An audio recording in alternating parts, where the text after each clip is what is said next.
definitely not one this time. Hello. Hello.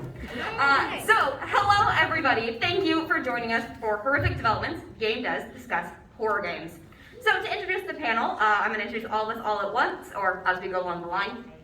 But I'm going to ask everyone, what is your name, what is your title, what do you do in game dev, how long have you been gaming, and what is your favorite horror game? So I will start. I'm a delightful moderator. My name is May. I am a program manager, specifically in recruiting. And I have been gaming for about 20 years, and my favorite horror game has probably got to be BioShock. Oh, I'm first. That's Yes, the jump scare right there. You're first. I'm Luis Fernando Sandrin. I'm a senior technical game designer. I've been working in games for the past 10 years, which is shocking when I say that out loud. I've worked on stuff like Gears 5, the Hypebusters DLC, Callisto Protocol, and I also ran a podcast called Beyond the Pixel for a while. I've been playing games since I could hold a controller in my hand, ever since we put Super Mario Brothers in my hands, pretty much.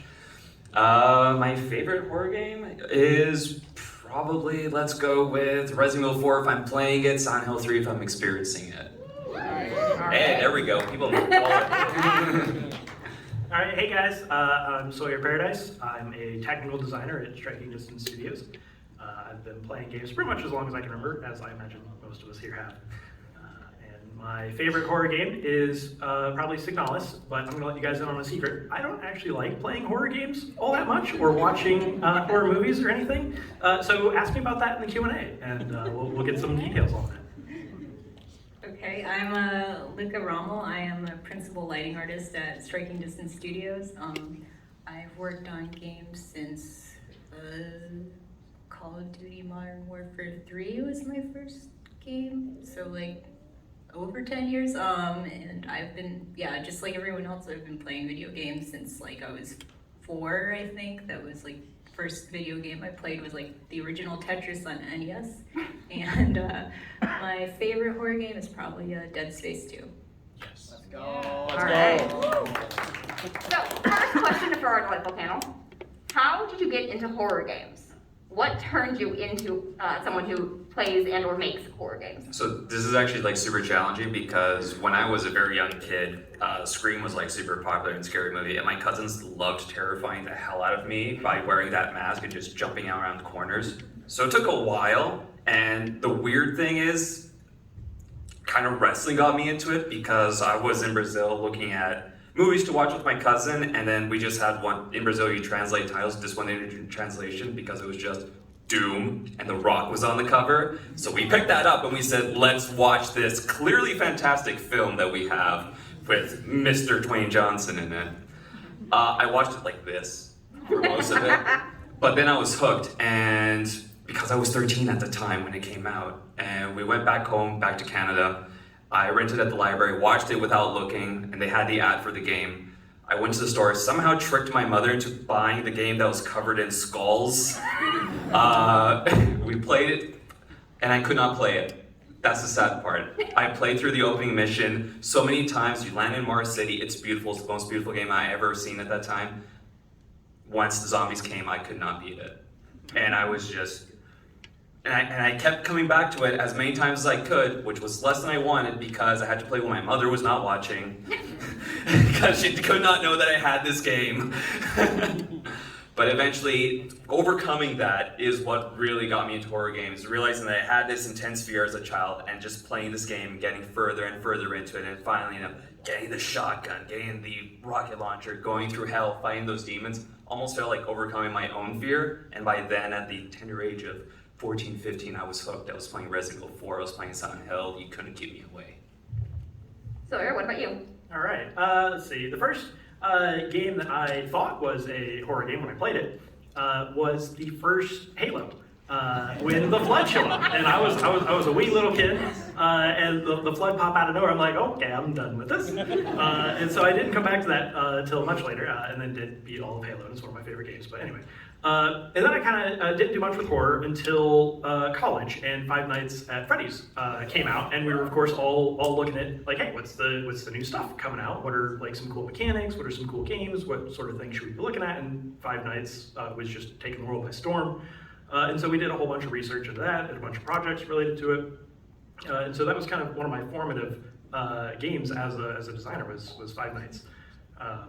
And then I've just kind of always happened to be working on like horror or horror adjacent games pretty much since then. Like I was on, what game did I work on? The one we just worked on. No, Days Gone. Days Gone. Yeah, Days Gone. So I was working on like some slightly more horror segments on that, and then I wound up joining the team over at STS for Callisto Protocol.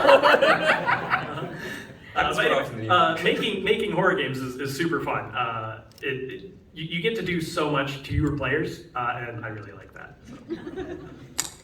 Yeah, and for me, I guess it's just like actually getting like playing horror games is like a whole different experience from like watching a horror movie, because I feel like with a horror movie you're kind of like sort of removed from it. You're not actually the character that's going through it, and I know it's different for everyone, but for me it was like back when I was like, I don't know, like 10 or something, playing Resident Evil, I was like, because I was actually in like controlling that character, and I was like making all those like terrible decisions by getting locked in a room with no herbs and just like zombies everywhere. It was just like terrifying to me. And then even just like something about the adrenaline rush that you get when you have to like overcome these like crazy obstacles where you're like, I'm gonna die if I make the wrong decision.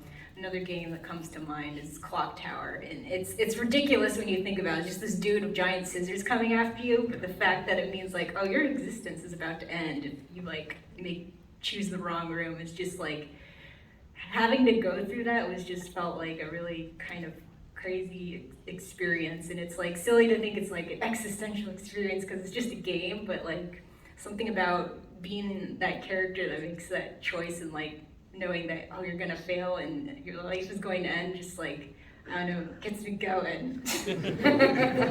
It's really fun to, kind of craft that kind of experience for someone to go through, and hopefully they can have that same feeling of death, inevitable death.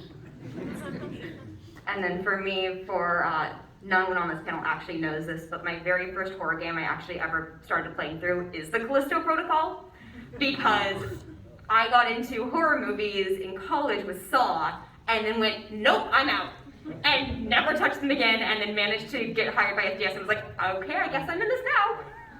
But now I'm in the phase of like going back through all of the old games that I totally missed, and I'm like, okay, now I need to play all these.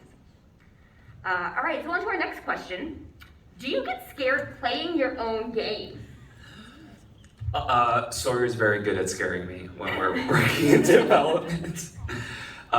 He's a great tester. It actually happens like pretty frequently. Sometimes on purpose, sometimes not on purpose.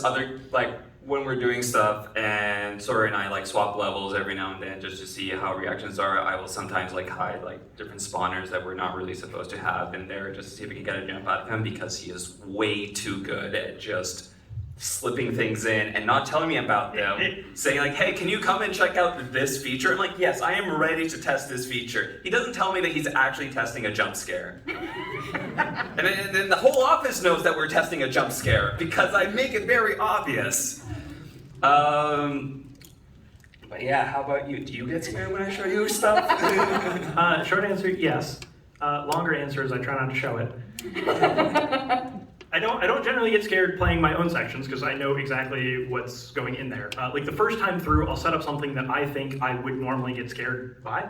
But when you know everything about it, it's really, really hard to scare yourself. So if you can manage to do that, then great. You've probably got something really good. But if you're not getting scared at all by stuff that other people are showing you, you probably have a fundamental flaw in your game and you need to look at that.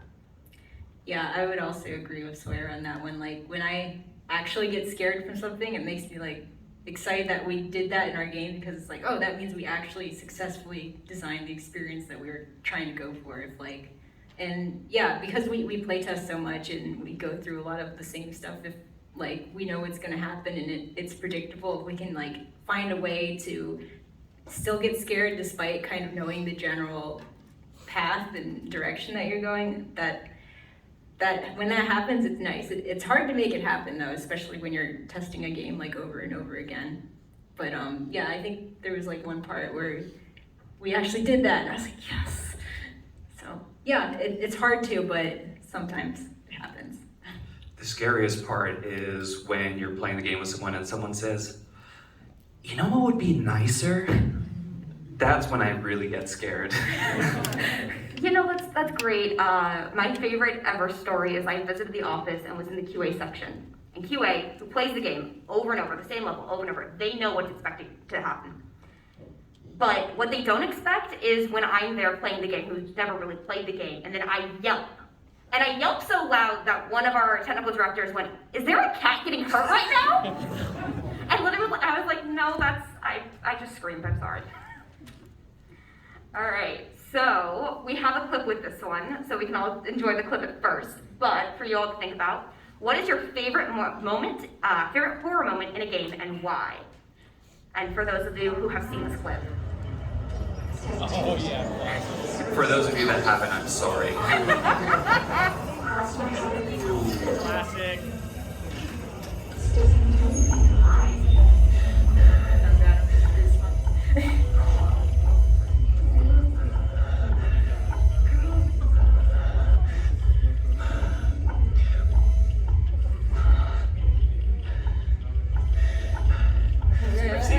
I've seen this sequence so many times, and every time I watch, I keep noticing different things. I hate things with the eyes. I hate things with the eyes.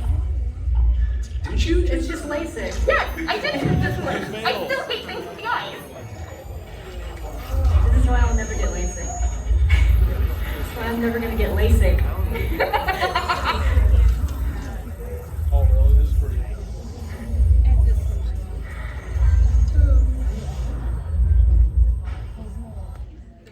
All right, we do have one more clip, but I want to get some of your answers first. Luka, you like that space. Okay, yeah, this moment was just, it was just unreal for me because it was just like you have this, you're deciding your own fate, and it's like okay, eye stuff, yeah, like sticking a needle directly into your eyeball and being the one that has to do it to yourself and not really knowing what's gonna happen is like terrifying because it plays up on the whole like, I think a primal fear of the unknown that humans just have. It's just human nature to be terrified of the unknown and unknown outcome, and especially when it comes to like your own existence. So that's kind of why that was one of my favorite moments, is because it's like putting that into your hands, and it's at a point in the game where you don't really know like what the outcome is going to be or what's going on, like if what you're doing and going through is actually going to amount to anything, and like this nightmare that you're in, and it's kind of just sort of fully realizing that this nightmare you're experiencing is like a reality, and you're just kind of, okay, let's just keep going. Let me just like stick this thing in my eyeball and see what happens. You also just described game development. Just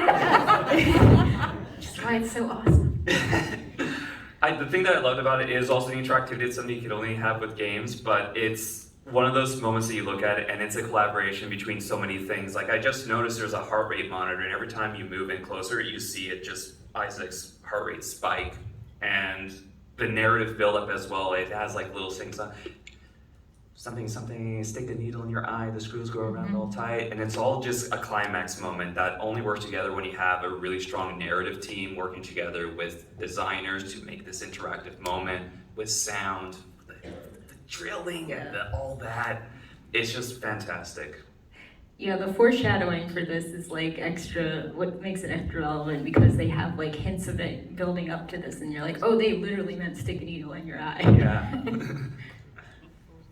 Sawyer, you want to answer? Sure. So I got two moments that are my favorite horror moments. The first is in Signalis, when the first enemy stands back up after you've killed them, and then all of a sudden you have a realization that, I can't actually kill anything, and now the game takes on a massively different dynamic where you realize you can run out of resources and you can't actually permanently deal with any problems that you're used to dealing with. So it's a really cool transformation in how the player views the game. And then the second one is when you're about to lose in Five Nights at Freddy's and you aren't entirely sure yet, but you think there's a jump scare coming and you're pretty sure there's a jump scare coming, and then boom, there it is. And it's one of the few places that people often complain that jump scares are pretty cheap, and it's really easy to make a very cheap jump scare. But the way Five Nights builds that anticipation and then it leads to the payoff, I think is an excellent example of how you do that correctly. All right, and then basically you pick this next clip. Yes. This is not the best sequence in Silent Hill, like for sure, but this is my favorite. Yeah.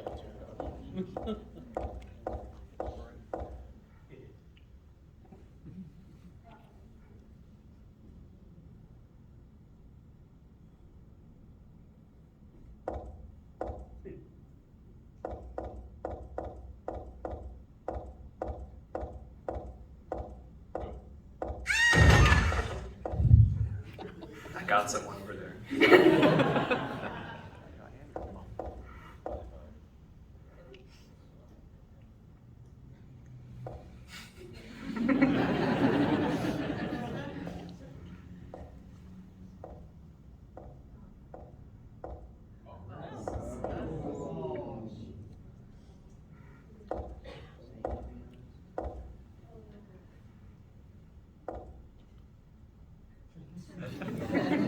And that's all you get.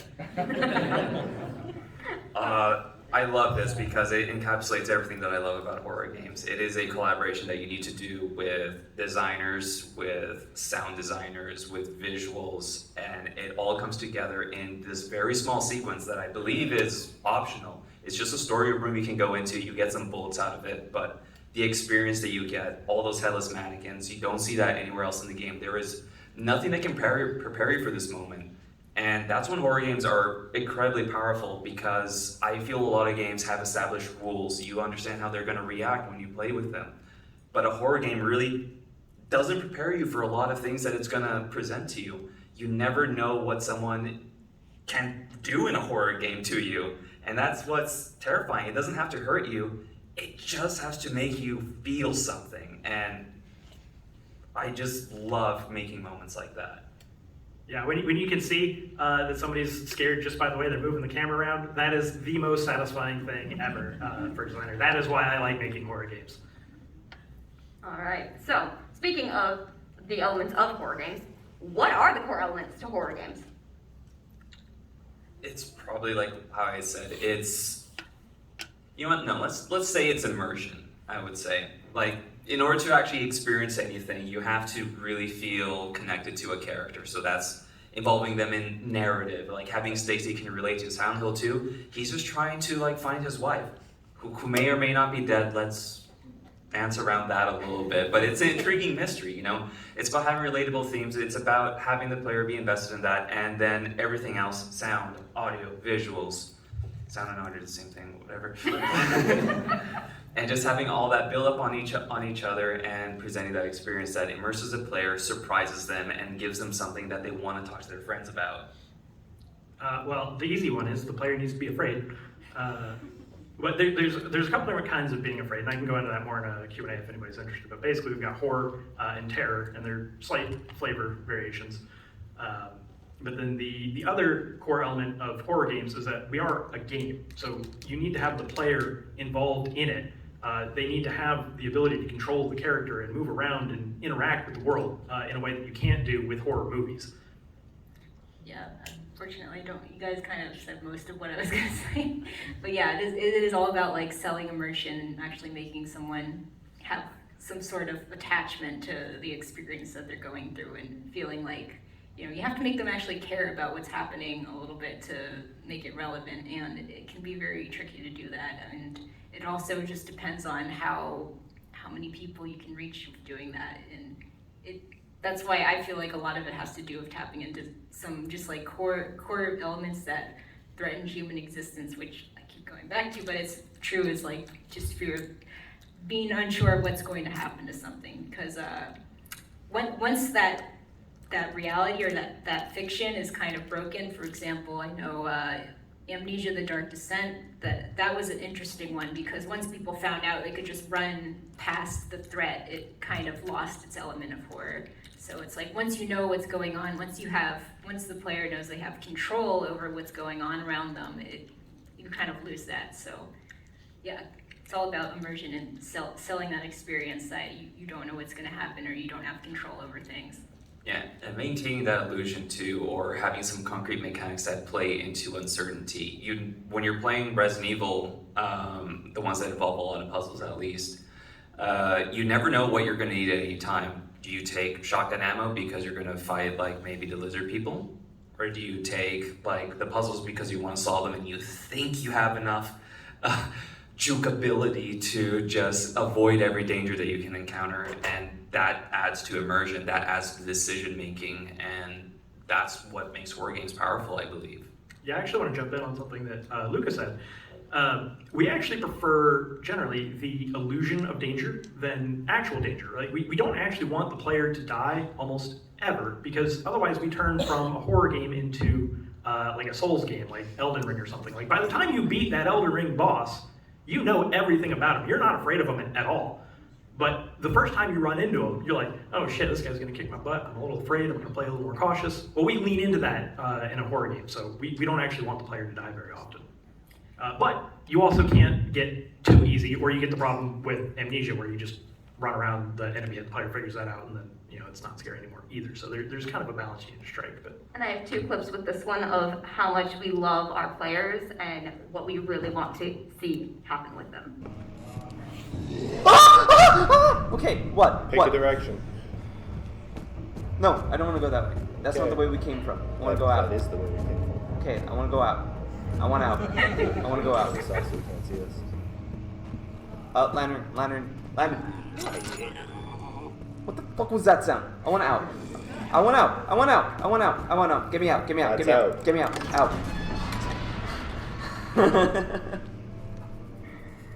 Oh, I did not like any part of that. He was like in my ears. Yeah, he does that.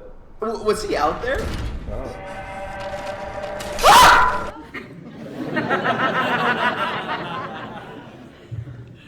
It appears that was 2 clips in a row. We can skip that one. Okay, we'll skip that clip for now. All right, so what would you say is the single most important aspect of horror games, and why? Oh, I feel like we kind I of... kind of I think we covered this one pretty good. So how does fear of the unknown play into horror games, and how do game devs really push that onto the players? It's something, the unpredictability, I think. When we present you with something that you think you know how to interact with, but we subvert that, that adds the element of the unknown.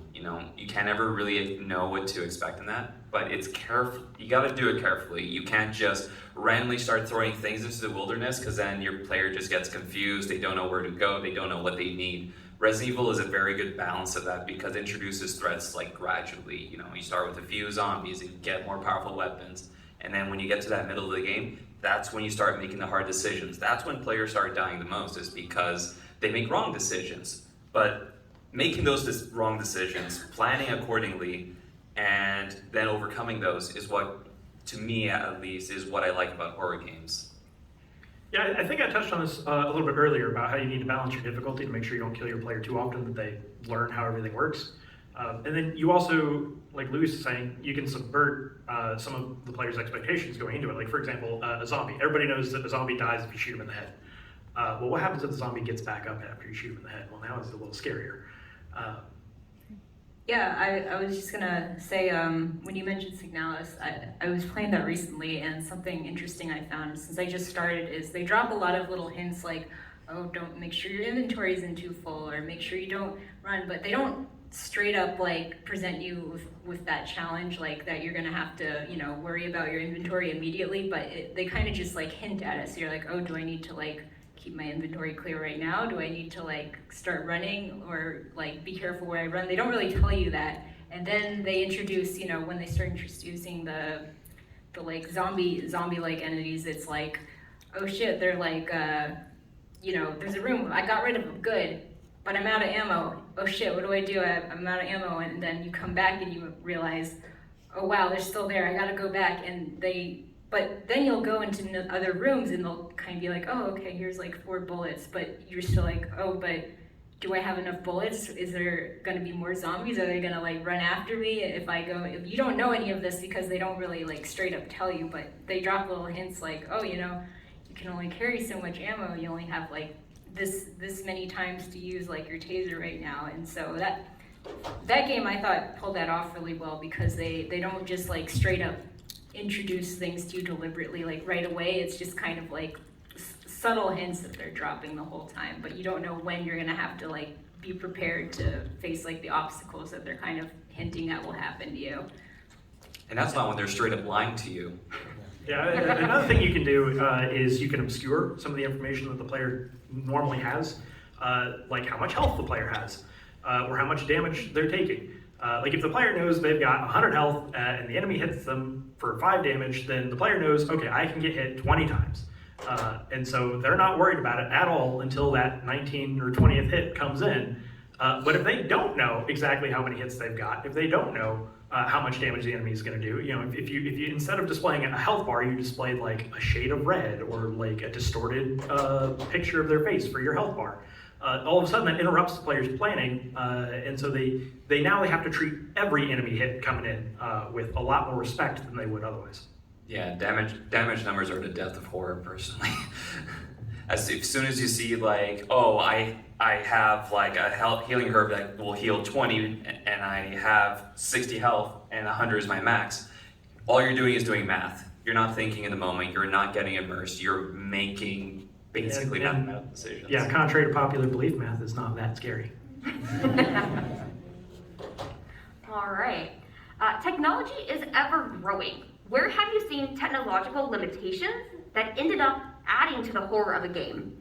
And where have you seen technological advancements that ended up spoiling the horror of the game? Oh, well. Fog. Yeah, the classic one is Silent Hill's Fog. I'm sure everybody here is familiar with that story. Yeah, basically when you're playing PS1 or PS2, the distance of like the fog was a huge effect in just giving you that sense of uncertainty, what you were running into.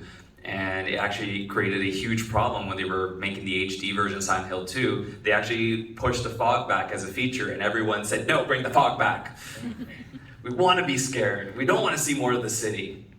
Yeah, and I also thought like the way they used the sound at the time actually still was like really good, because it was like really glitchy, like almost like a bit crusher that they were using to kind of like create radio distortions, but they still managed to pull it off in a way that was like really creepy. So I think it was just like a matter of working within the limitations and making it obscured enough that it kind of thematically went well with like the fog. So if you try to, sometimes that can happen, is where you can sort of use limitations to your advantage and make it even creepier, because it becomes something that's a little more detached from reality and less identifiable.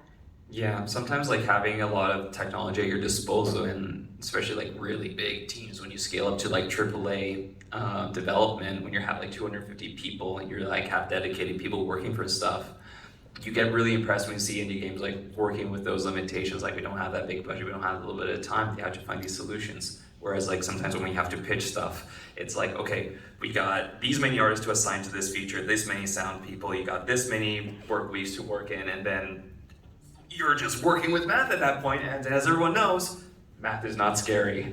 All right, so surprise question that's not on here, and then we'll actually open up the audience to answer questions. If you want to start lining up here or over here, awesome, we'll take audience questions. But my question for all of you is, how well do you sleep? Does developing horror games have any impact on your mental health? I feel like game development has an impact on my mental health. Yeah, I don't sleep well, but it's not because of a horror game. I had some issues when I first started working on Days Gone with all the zombies and stuff, and that was my first like major AAA project. But you get used to it pretty quick, and then it's just clinical at that point, and you don't really have any issues. I'm sure somebody would have some problems with it, and then I recommend that you find a different job. But yeah. My partner actually knows that there was one time where I did actually have a nightmare related to an enemy in the Closer Protocol running up on me in my bed and just stabbing me. So, and I did bolt upright and I screamed very loud. She's pointing at me. She knows exactly the moment. And I screamed at the top of my lungs. She turns up to me and is like, "What's going on?" It's like, "I've been stabbed." I was like, "You're fine. What's wrong with you?" And I'm like, "I've been working too much." All right, so let's start over here, and after you ask a question, if you would like, I do have a pile of candy over here for you all. So, question right over here. Hi, I'm Saria. So I like to make little textile games, and that kind of means that you don't really have like the visual or audio effects and it can get kind of hard to write things that are scary because I'm kind of desensitized to some of it. So, what do you think would be like some good tips for that? Like, how do you make something scary without all of the elements to make something scary? I think you can make text extremely scary, and the most important thing is relating to your reader. You know, you put different touchstones that they can relate to, things that can invest them in the story and get them involved in the stakes that you're presenting. Above all, it's immersion, you know, grounding things, making things that people will care about, and then doing things that they're familiar with. And for like example, everybody knows the fear of being in a dark room and not being able to find the light switch.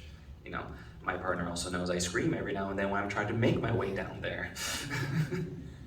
So I can't say I'm too familiar with horror books, but since you said you're already desensitized to horror, which is actually something I can touch on later, but I would say go read some of the more famous horror authors, like Stephen King, Mary Shelley, whatever, and see what they do. Like, read it with a critical eye, and pick out why what they say is scary, and then try to duplicate that.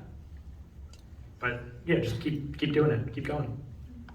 Yeah, I would also agree with that. I think there's plenty of ways you can terrify people without, you know, all the bells and whistles that you would normally have in a game. It's really about getting into, like, figure out what scares you, figure out, like, what things actually in real life are, like, terrifying to you, and how you can kind of create a character that might be going through something like that. A book I recommend that is almost like borderline interactive is called House of Leaves, and that actually, oh, people know about that, awesome, yeah. It's fucking terrifying.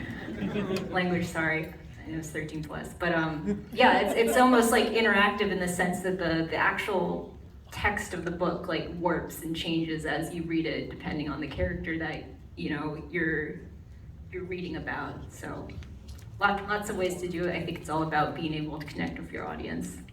Yeah. Also, just have other people read it. Like, actually get it out there if you're not. And I have one other suggestion. If you do like watching horror movies, try writing down what it is that you're experiencing. And then try to write down, okay, this is the scene I'm seeing. Why is it scary? What's going on in this thing, and how can I describe it? Because the more you see things and the more you try to describe it and write it down, the better your writing will become. Okay, thanks. All right. Hi, thanks for the panel. As we have established, fear of the unknown is super important when making horror games. And I think, you know, Callisto being a spiritual successor to Dead Space, which has 3 games, super well-known franchise. What was that like a challenge maintaining the fear of the unknown when you are so similar to a well-known franchise? Short answer, yes. I'm not sure like if we can talk too much about specifics, but We are still all under an NDA, even Yeah. if the game has been released. Gotcha. I would say definitely if I were to approach another like horror game that has come from an established franchise, I'd be looking at what made that game scary and then not doing that. But every designer has like their own way to basically present like terror and horror and ways they find interesting in that. And you can still keep similar themes, but like, you know, there's no eyeball stabbing scene in like Callisto Protocol. There's different things that game tries to do, things that like, especially in like the DLC that I'm really proud that we tried. And that all comes from just collaborating with each other, passing ideas, finding out what's important to us. When we sat down to make like I'm gonna talk around stuff, certain scenes in like the DLC, we like sat around and I said like, hey Luka, what does horror mean to you? What does dream sequences mean to you? Like what are you interested in exploring? And as a designer, I take that from lighting, I take that from audio, and you just try to craft experiences that way. Awesome, thanks. If you want candy, you can totally come up and grab some. Hi, I'm Alec. My question is, so earlier you mentioned horror and terror. My understanding of that is essentially like horror, I think of like either like disgust or like maybe like empathizing in some way with an experience. And I think of terror as like a feeling of being unsafe. Yeah, I guess if that, I'm not sure. Yeah, that's pretty close. So horror is more of the like psychological, like I'm feeling uneasy, I'm disgusted, that sort of thing. And terror is more of the I'm running away screaming emotion. And you get like there are different emotions that you can push for in when you're making a particular scene. Yeah, and so I guess what I'm asking is so how from a game design standpoint, do you get somebody to feel more on the terror side of it? So more on the terror side, you have to lean into the visceral emotions that a player could possibly feel at the moment. So look at what kind of things cause an actual person to run away screaming in real life, and it's usually very immediate danger. So you lean into that. So like jump scares, or an enemy is chasing you and you need to run away, or it's an unexpected situation. Yeah, and sound and lighting play a big part in that. You're going to be more aggressive with like your strobe, and you're going to be more aggressive with your like color changes, things that flip the environment that the player is in and make them feel uncomfortable, there was a great scene in Silent Hill 3 where like a room slowly starts changing from like the other side of a mirror and it bleeds into your reality. And then you just want to run out of that room screaming. That's terror for me. Yeah, I think it's just about inducing like the fight or flight response. So creating that like rapid, like, oh my God, I have to do something right now or something bad's gonna happen kind of feeling. Just easier said than done. Sweet. Thank you. Great question. Hi, so I wanted to ask a little bit about, you talked about sub-flavors of terror and horror, and I was curious if there were, of these sub-flavors, if there were ones that you felt like the medium of video games lends itself better to delivering to a player than others. I think video games, especially because you're so involved in it and you have to make those decisions, that lends itself more to, I guess, the horror of like not knowing the consequences of your actions. And that's something like in movies, you feel bad for the characters that are in there, like, oh, if you only you zigged when you should have zagged. But when you're doing the one zigging and zagging and then you realize the consequences of what you have done, both from a narrative perspective, say Silent Hill 2, those various endings, that's all a result of like player actions. Signalis, realizing that you just burnt all your resources laying down all these enemies and you have to go all the way back to the other room to get the puzzle piece you want. That's like a self-reflective type of horror that I think games are very good at. I'm actually going to go the opposite direction and say terror, because if you're watching a horror movie, you can empathize with the characters, but when you're playing a horror game, the player themselves is the one in danger. Like the player's usually mapping themselves onto that character, and so the terror that the character is feeling is actually being felt by the player. It's not the character running away, it's the player is running away.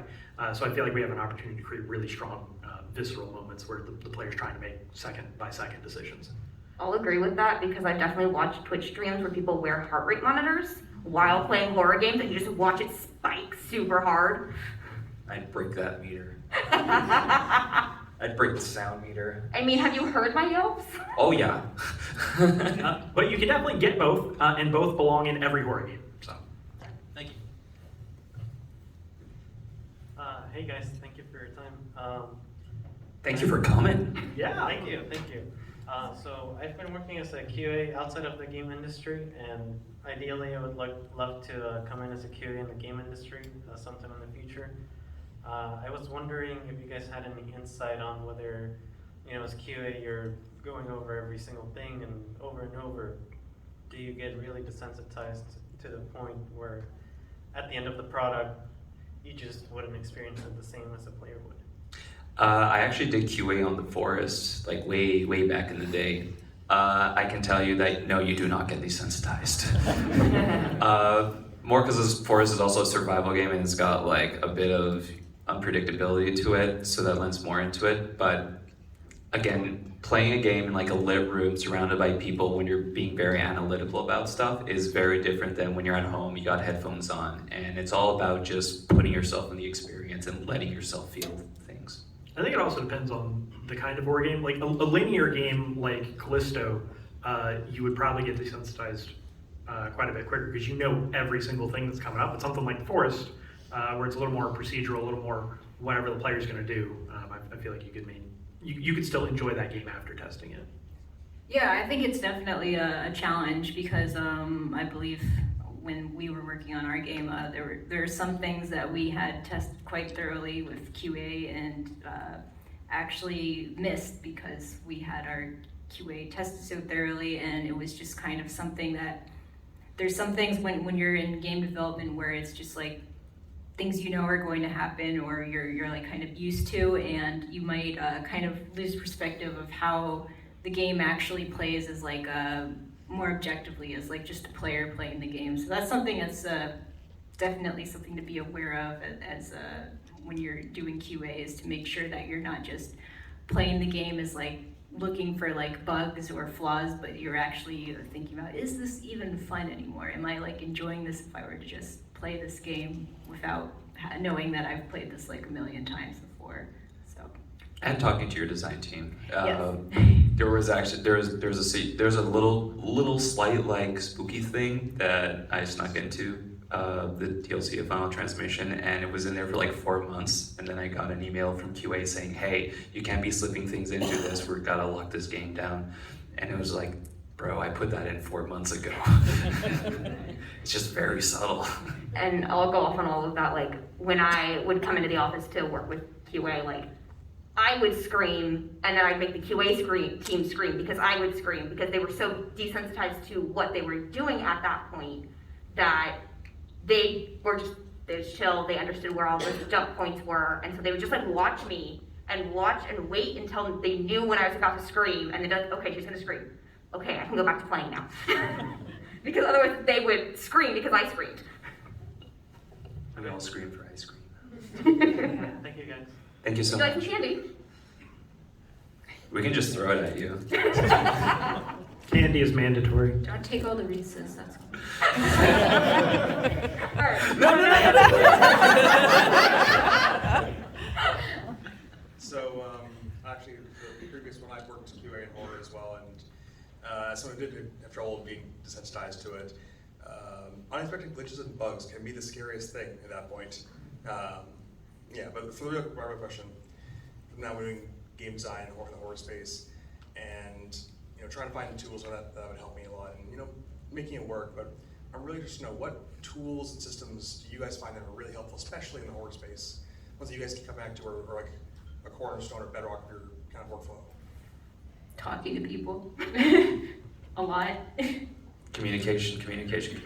You can never have enough communication. Like opening up like specific Slack channels dedicated to the zone that you're working on, and connecting it with your level designers, working with lighting, and just even if it's like some people don't like doing it, I think it's very important. Anytime I make like a big change to like an area, I go to my QA team and like I notify them, and like that gets passed down.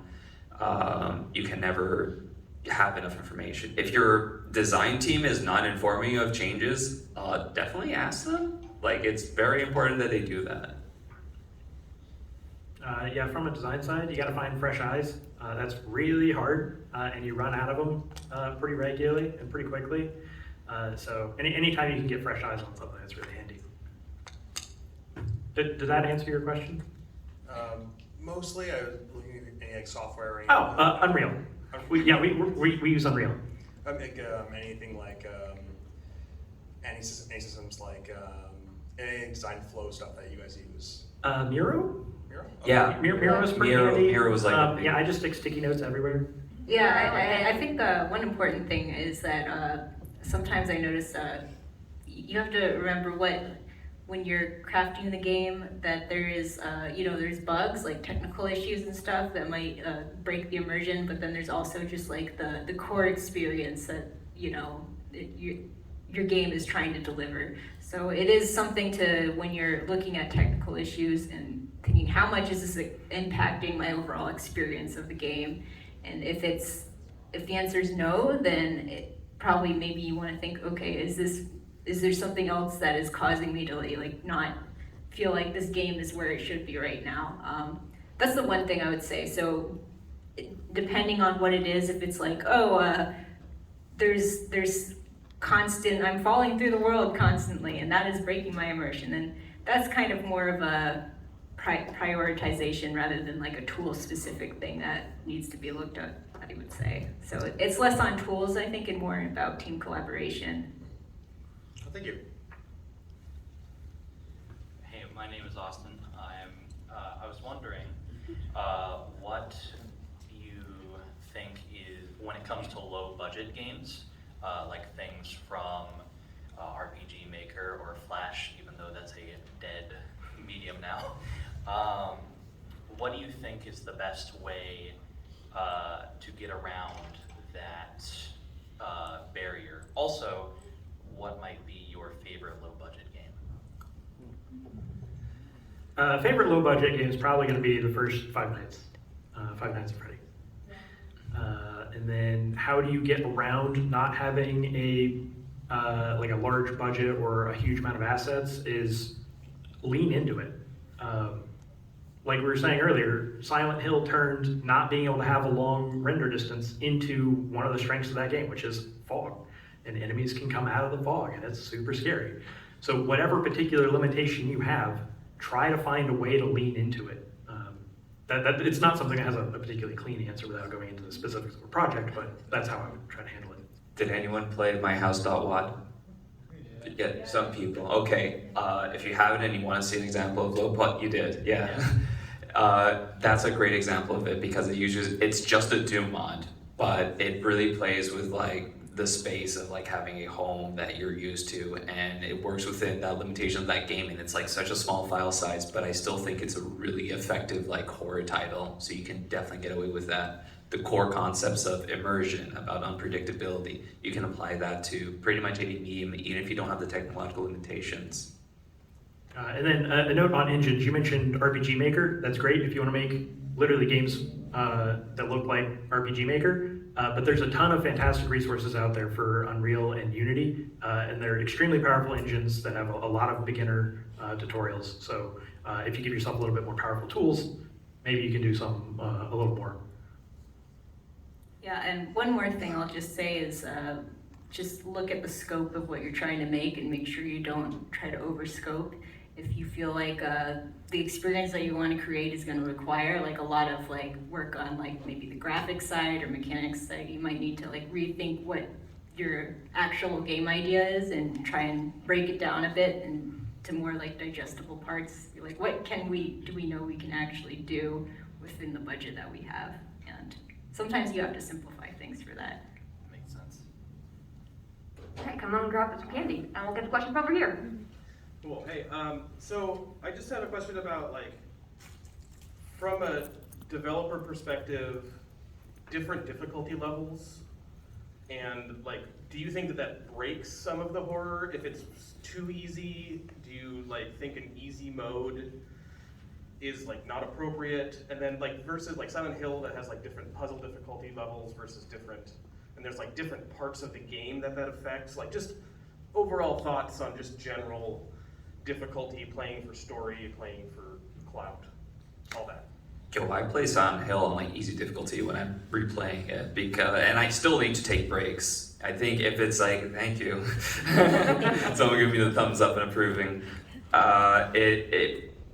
If you make a good horror title, you know, and you have those elements in it, it doesn't matter the difficulty you have in it, so long as you are making the player feel something. And that can be different from everyone else. And that's part of accessibility.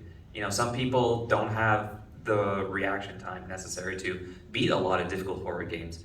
But the experience of overcoming challenge is something that's very powerful, and you do want someone to feel that.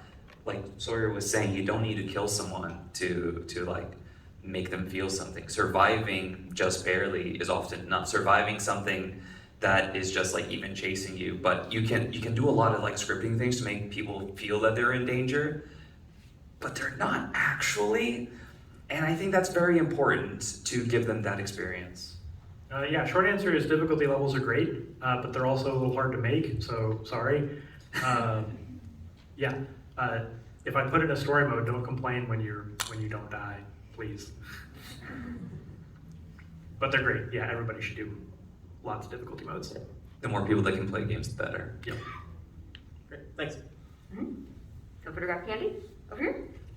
Hi, my name is Kamali, and I have a question where basically when it comes to like designing kind of like the enemies or like just the jump scares, like how is the process? Like, what do you think of like just how to do it basically?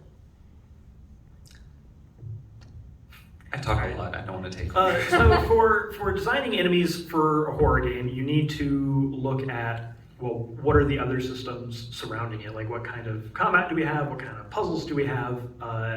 What kind of game are we making? And it's kind of a holistic approach where everything needs to kind of mesh together. So that's going to give you your background there. And then as far as specifically designing enemies, then, you know, again, it's really dependent on the project. So there's not a whole lot of hard and fast rules. It needs to give the player a challenge within the game, but you don't want to make them so hard that they kill the player often enough, or they're obvious enough, or they're readable enough that the player learns too much, and then they're not scary anymore. Basically, the core is, how do I keep this enemy scary through the whole game? You know, how often am I using them? How often can I shake it up with them? What sort of encounters can I put this enemy in trying to maximize that? Like, if the enemy is only capable of walking forward in a straight line, then there's only so many ways you can use that character in an interesting way. So you need to spice that up a little bit. Yeah, and a lot of that also factors into like the timing. Timing's very important. You don't want to. It's less scary if you put the enemy in a position where, you know, you just went through a lot of action and, you know, the player's already alert and is kind of already looking around for stuff, or is like ready to, you know, take on whatever is coming. It's much easier to introduce jump scares when you put things in situations where they're not going to predict, or they think like they're safe. So kind of plays back into creating that illusion of safety and like that everything's okay, or that they think everything's okay but they're not sure. You want to make sure that that's happening. So like, for example, if they just fought like a bunch of zombies and another zombie comes around the corner, that's probably not going to be that scary unless you kind of like slowly give that false sense of safety to the person, and then put them in a position where it's like, well, I sure hope nothing's gonna happen, but I don't really know, maybe it's okay. It's a lot to do with timing and making sure that your surrounding environment also is conducive to that. I'll also add audio to that, because I am one of those who's very sensitive to audio. So as it starts going up, I'm like, oh no, there's gonna be a jump scare. Oh no, there's gonna be a jump scare. It's coming, it's coming. Okay, it's not here. Sorry, language. But I would also say audio for sure is a huge one, at least for some players. Thank you. Thank you. And real quick, we have about 5 minutes left, so we're gonna try to get through as many of these as possible. If we don't get through all of them, we'll probably find a place somewhere outside, and we'll take as many questions. And we also have this, so. Yeah. We're going to be doing like a little podcast with some people as well from the office and other people that I know. So if you want to send your questions over to Beyond the Pixel, you can get those answered as well. What is the email? beyondthepixelpodcast@gmail.com. I don't know your own email. All right, over here. Okay, so this is more of like a comment and a quick question. So my favorite horror game is Fatal Frame 2, because oh my god, it's an interactive Japanese horror movie. It's amazing. So one of the key moments that really stuck with me was that if you played it, it was the normal ending that you get. Do you think it's like just as important to like build up to, you know, what the character's been fighting for, and then just realize this is all a lie? Like, this is actually what I was meant to do. I can see you're like, I know what you're talking about. I mean, sure. Yeah, if that works for that game, then yeah, go for it. There are lots of games where they don't necessarily care about the story a ton, and then you don't want to waste developer time trying to flesh out like multiple endings and multiple stories and branching stuff, and you're just trying to deliver one linear experience as best you can. But in a game like Fatal Frame, part of that is the accumulation of the player's efforts over the course of the game. And so respecting that time the player put in and the effort the player put in towards the end of the game really pays off and leads to an extremely memorable experience. And so in a game like that, it is critical that you get that sort of thing in there. Yeah, okay, thank you. Are you familiar with the game At Dead of Night? Sorry, one more time? Are you familiar with the game At Dead of Night? No, I'm not. Okay, well, it uses FMV, and I was just curious how you feel about using FMV as a tool to push narrative and immersion. God, I wish I could work on a game that used FMV. I love seeing it all the time. I love seeing Remedy just stick it into everything. Seeing just real people in a very video game environment is so off-putting in a way. Like, it's so unexpected, and you get that disjointed like reality, almost like it's bleeding into your own actual world. I think it's I would love to use it. I have so many ideas of how I would use it. Oh, it kills me that I haven't been able to. Definitely check it out though. I will. Thank you for letting me know about that. All right, over here. So this is kind of a main question, and it kind of branches off to a lot of subtopics. But I was gonna say, how do you feel about horror games, and like when one comes out, are you expecting the players to play it a one-time good experience, or do you want them to constantly play it over and over again, right? And I don't mean like failing on levels. I mean like, okay, I finished the whole game, and it's done. So not only do you know what happens, but you know the whole story. Do you want them to play that again, or do you think it's a one-time experience for the price? I want them to play it as how many times as they want to feel good, you know? Like recently I usually play a lot of games like once and get it done with, but almost every like 1 or 2 years I replay the Silent Hill 2 and 3, like 100%, because I just like seeing those things that happen in them. And for me that works. Some people play it once and they're done. Some people see one ending and say, man, screw this game, I don't want this. Yeah, I think certain games are geared for, you play it once and you're done. And certain games you get a lot more out of seeing like alternate paths and alternate options. And then the developers will expect you to play that multiple times. But for the most part, you know, as long as you bought the game, we got your money. As long as you're happy with what you experienced, then we're happy. If you play it once, great. You play it 2 times, great. We're really only expecting you to play it once in most linear games, though. All right, and that unfortunately is time. Thank you all for joining us. We will be here and outside for a little bit as more questions. But again, thank you so much for being here. All of you, don't leave after All right, wait for the camera, everybody. Wait for the camera. Wait for the camera. Come on for the camera. Ah.